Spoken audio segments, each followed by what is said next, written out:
আসসালামু আলাইকুম প্রিয় দর্শক। আমিরুল মোমিনিন মানিক আপনাদের প্রত্যেককে আমন্ত্রণ জানাচ্ছি এই পর্যালোচনায়। আমাদের বিষয় হচ্ছে যে আমেরিকার সঙ্গে অকল্পনীয় যা ঘটতে যাচ্ছে ইসরায়েলের। অকল্পনীয় কি ঘটতে যাচ্ছে? দেখুন, একটা প্রশ্ন যদি আপনাদেরকে করি যে এই ইসরায়েল নামক রাষ্ট্রের পৃষ্ঠপোষক বা পিতা কে? তাহলে একদম চোখ বন্ধ করে ১ সেকেন্ডের মধ্যে সবাই বলে দেবেন যে এই ইসরায়েলের পিতা বা প্রধানতম পৃষ্ঠপোষক হচ্ছে মার্কিন যুক্তরাষ্ট্র।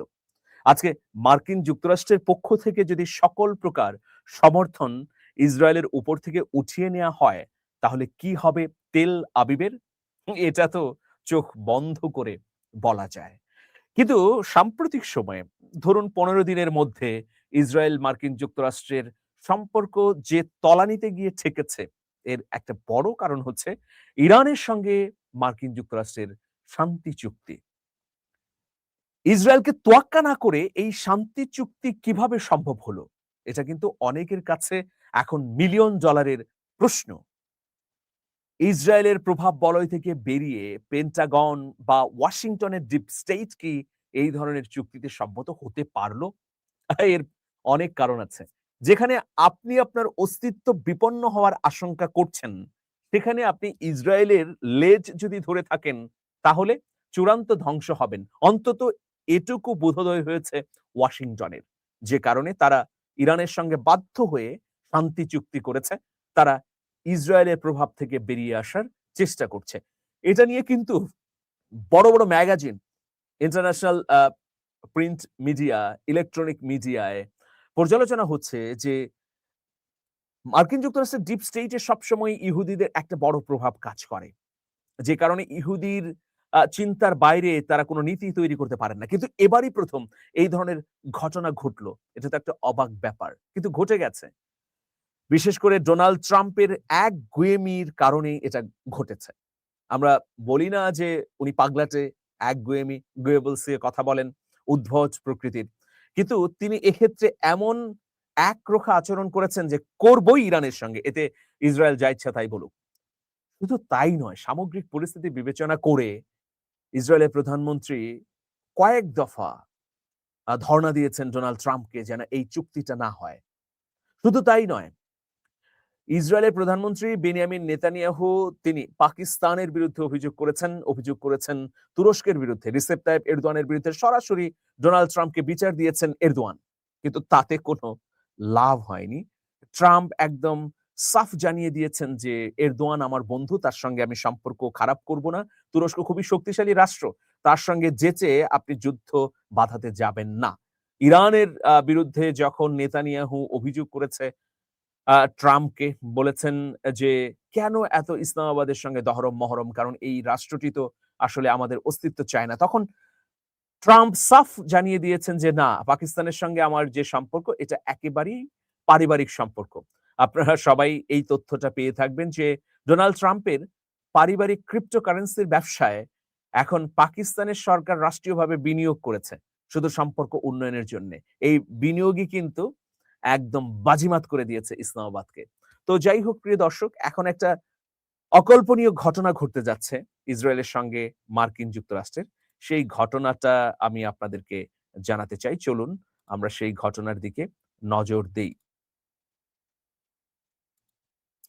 যুক্তরাষ্ট্রের দীর্ঘদিনের আর্থিক ও সামরিক সহায়তার উপর নির্ভরতা ধীরে, ধীরে কমিয়ে আগামী ১ দশকের মধ্যে সম্পূর্ণ স্বনির্ভর হওয়ার পরিকল্পনার কথা ঘোষণা করেছেন ইসরায়েলের প্রধানমন্ত্রী বেনিয়ামিন নেতানিয়াহু। আরে আপনার তো ক্ষমতায় আছে সেপ্টেম্বর পর্যন্ত। সেপ্টেম্বরে তো নির্বাচন হবে। তো এই ৪-৫ মাসের মধ্যে আপনি এইসব চিন্তা করছেন সম্ভব? ইরানকে ঘিরে ওয়াশিংটনের সঙ্গে তেল আবিবের সাম্প্রতিক নীতিগত মতপার্থক্যের মধ্যেই তার এই বক্তব্য আন্তর্জাতিক অঙ্গনে ব্যাপক আলোচনার জন্ম দিয়েছে। সম্প্রতি ইসরায়েলের চ্যানেল 14 কে দেয়া এক সাক্ষাৎকারে নেতানিয়াহু বলেছেন, "আমি এই মার্কিন সহায়তা বন্ধ করতে চাই। এটি অনেকটা দানের মতো এবং আমার মতে এই সাহায্যের আর কোনো প্রয়োজন নেই।" তিনি বলেন, "গত কয়েক দশকে ইসরায়েলের অর্থনীতি উল্লেখযোগ্যভাবে শক্তিশালী হয়েছে। বর্তমানে দেশের মোট দেশজ উৎপাদন মানে জিডিপি এমন পর্যায়ে পৌঁছেছে যে যুক্তরাষ্ট্রের আর্থিক সহায়তা এখন জাতীয় অর্থনীতির তুলনায় খুবই সামান্য।" তার ভাষায়, "আমাদের জিডিপির তুলনায় মার্কিন অর্থায়নের পরিমাণ এখন নিতান্তই নগণ্য। আমাদের নিজস্ব সম্পদ থেকেই পুরো ব্যয় নির্বাহ করার মতো যথেষ্ট আর্থিক ভিত্তি রয়েছে।" ইসরায়েল আদৌ এই সহায়তা ছাড়াই চলতে পারবে কিনা এমন প্রশ্নের জবাবে নেতানিয়াহু বলেছেন, হ্যাঁ, তিনি জানান একটি ধাপে ধাপে বাস্তবায়নযোগ্য ১০ বছরের কর্মপরিকল্পনার মাধ্যমে যুক্তরাষ্ট্রের আর্থিক সহায়তা গ্রহণ সম্পূর্ণ বন্ধ করার লক্ষ্য নির্ধারণ করা হয়েছে। তো সেপ্টেম্বরের পরে যদি আপনি ক্ষমতায় না আসেন, তাহলে এইসব লক্ষ্যমাত্রা কোথায় যাবে?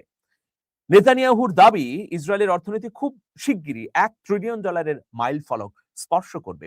অর্থনীতির এই প্রবৃদ্ধি দেশটিকে নিজস্ব অর্থায়নে প্রতিরক্ষা ও উন্নয়ন ব্যয় বহনের সক্ষমতা দেবে বলেও তার প্রত্যাশা। তবে এটি প্রথমবার নয় যে নেতানিয়াহু এমন মন্তব্য করলেন। গত ১১ মে মার্কিন সংবাদ মাধ্যম সিবিএস নিউজের জনপ্রিয় অনুষ্ঠান 60 মিনিটসে দেয়া সাক্ষাৎকারে তিনি যুক্তরাষ্ট্র ইসরায়েলের আর্থিক সম্পর্ক পুনর্মূল্যায়নের প্রয়োজনীয়তার কথা বলেছিলেন। সেখানে তিনি জানান এই প্রক্রিয়া অবিলম্বে শুরু করে আগামী ১ দশকের মধ্যে সম্পন্ন হওয়া উচিত। একই সঙ্গে তিনি বলেন এ বিষয়ে তিনি তৎকালীন মার্কিন প্রেসিডেন্ট ডোনাল্ড ট্রাম্পকে নিজের অবস্থানের কথা জানিয়েছেন। দর্শক, বর্তমানে যুক্তরাষ্ট্র ও ইসরায়েলের মধ্যে ২০১৬ সালে স্বাক্ষরিত ১০ বছর মেয়াদী একটি এমইউ বা সমঝোতা স্মারক কার্যকর রয়েছে। এর আওতায় ২০১৯ থেকে ২০২৮ সাল পর্যন্ত ইসরায়েলকে প্রায় $৩৮ বিলিয়ন মার্কিন ডলারের সামরিক সহায়তা দেওয়ার প্রতিশ্রুতি দেওয়া হয়েছে। এর মধ্যে প্রায় $৩৩ বিলিয়ন বৈদেশিক সামরিক অর্থায়ন এবং প্রায় $৫ বিলিয়ন আয়রন ডোম, ডিফেন্স স্লিং এবং অ্যারো ক্ষেপণাস্ত্র প্রতিরক্ষা ব্যবস্থার উন্নয়নের জন্য বরাদ্দ রাখা হয়েছে। দর্শক, দ্বিতীয় বিশ্বযুদ্ধ পরবর্তী সময়ে যুক্তরাষ্ট্রের সবচেয়ে বড় বৈদেশিক সহায়তা পাওয়া দেশগুলোর মধ্যে অন্যতম হচ্ছে ইসরায়েল। যদি তালিকা করা হয় তাহলে ১ নম্বরে থাকবে যে রাষ্ট্রকে যুক্তরাষ্ট্র সহযোগিতা করেছে।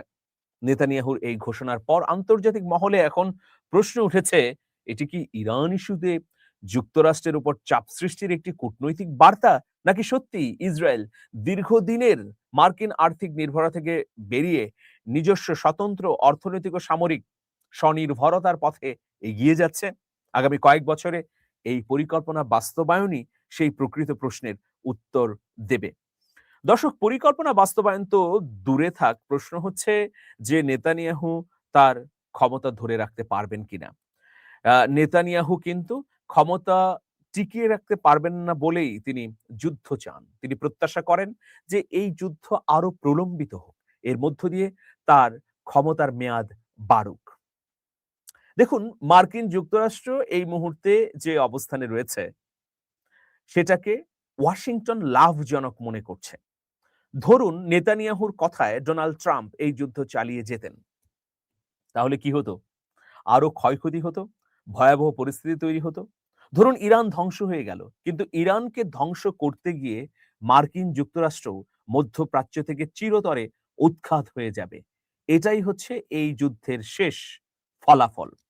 এটা সুবোধের মতো একটা ব্যাপার যে পেন্টাগনের কর্মকর্তারা বুঝতে পেরেছিলেন বলেই ডোনাল্ড ট্রাম্প যখন একগুঁয়েমি করে চুক্তি স্বাক্ষর করবেন বলে সিদ্ধান্ত নিলেন, তখন তারাও সায় দিলেন। দেখুন এখন ইসরায়েল এবং তার প্রধানমন্ত্রী নেতানিয়াহু একেবারেই নিঃসঙ্গ, হেরে গিয়ে, পর্যুদস্ত হয়ে, নাস্তানাবুদ হয়ে, তারপরেও এমন ভাব নিচ্ছেন মনে হচ্ছে যে ইসরায়েল বিজয়ী হয়েছে। ইসরায়েল কোনভাবে বিজয়ী হয়েছে জানেন? ইসরায়েল নিবিড়নের ক্ষেত্রে বিশ্বে বিরল নিকৃষ্টতা দেখিয়েছে, এই দিকে এগিয়ে আছে। একটা জরিপ করেছে এক্সিওস নামের মার্কিন গণমাধ্যম। সেই জরিপে দেখা যাচ্ছে যে সারা বিশ্বের ৭৩% রাষ্ট্র ইসরায়েলকে ঘৃণা করে। মানে ৪% দেশ আছে, হাতে গোনা যাবে। এর মধ্যে আমাদের প্রতিবেশী ভারত এবং তার প্রধানমন্ত্রী নরেন্দ্র মোদী, যারা ইসরায়েলকে পছন্দ করে। কিন্তু ইসরায়েলকে পছন্দ করতে গিয়ে এমন বিপত্তিতে পড়েছে রাষ্ট্রগুলো যে এখন তাদের মধ্যপ্রাচ্য থেকে পাততাড়ি গোটাতে হচ্ছে। অর্থনৈতিক ক্ষতি, কূটনৈতিক ক্ষতি এবং বিশ্ব থেকে ছিটকে যাওয়ার মতো অবস্থা যারা ইসরায়েলকে সমর্থন করেছেন। এক সাইপ্রাস তো ইসরায়েলকে সমর্থন করে ভয়াবহ টেনশনে আছে যে কখন তুরস্ক হামলা করে। হ্যাঁ, এক ভারতের পরিস্থিতি এমন তৈরি হয়েছে যে এখন হরমুজ প্রণালী দিয়ে তার বাণিজ্যিক ব্যবস্থাপনা বন্ধ হবার উপক্রম। আরো ২-১ টি রাষ্ট্রের কথা যদি বলি, তাহলে তারা কিন্তু সংকুচিত হয়েছে ইসরায়েলের সঙ্গে সম্পর্ক করার মধ্য দিয়ে। ট্রাম্প আগেভাগে বুঝেছেন, এখন শেষ পর্যন্ত এই চুক্তি যদি টিকিয়ে রাখতে পারেন তাহলে তারই লাভ এবং লাভ মার্কিন নাগরিকের। আর যদি ট্রাম্প আবারও যুদ্ধের পথে পা বাড়ান, তাহলে জনগণ তার গদি উল্টে দেবে। এটাই নিয়তি। দর্শক ভালো থাকবেন। শুভেচ্ছা নিরন্তর। আল্লাহ হাফেজ।